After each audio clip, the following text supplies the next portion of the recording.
بسم اللہ الرحمن الرحیم۔ حجر اسود کا عجیب تاریخی واقعہ۔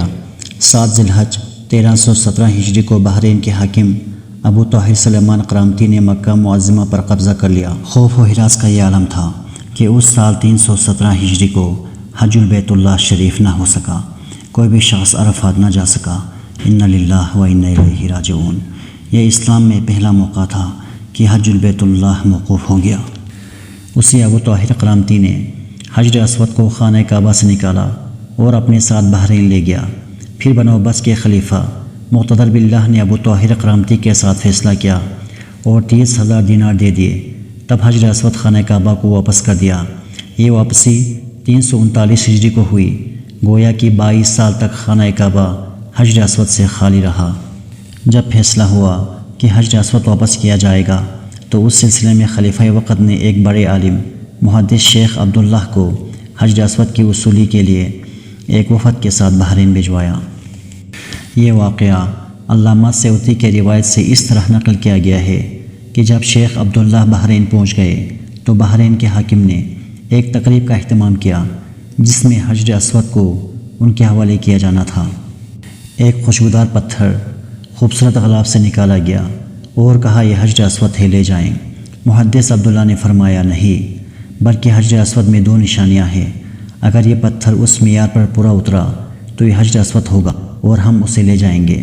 پہلی نشانی یہ ہے کہ پانی میں ڈوبتا نہیں ہے، دوسری یہ کہ آگ سے گرم نہیں ہوتا۔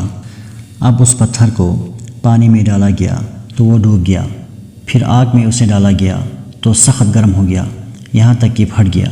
فرمایا یہ ہمارا حجر اسود نہیں۔ پھر دوسرا پتھر نکالا گیا، اس کے ساتھ بھی یہی عمل ہوا، وہ بھی پانی میں ڈوب گیا اور آگ پر گرم ہو گیا۔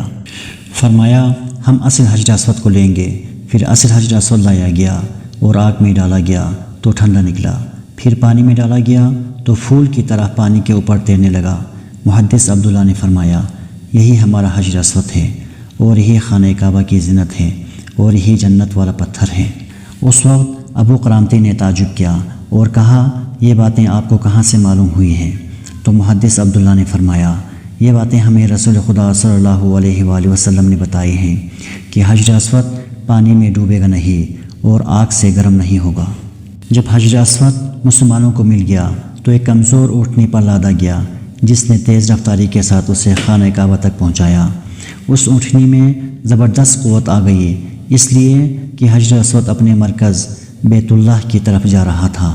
لیکن جب حجر اسود کو خانہ کعبہ سے نکالا گیا تھا اور بحرین لے جا رہے تھے تو جس اونٹ پر لادا جاتا وہ مر جاتا، حتیٰ کہ بحرین پہنچتے پہنچتے 40 اونٹ اس کے نیچے مر گئے۔ سبحان اللہ، سبحان اللہ، سبحان اللہ۔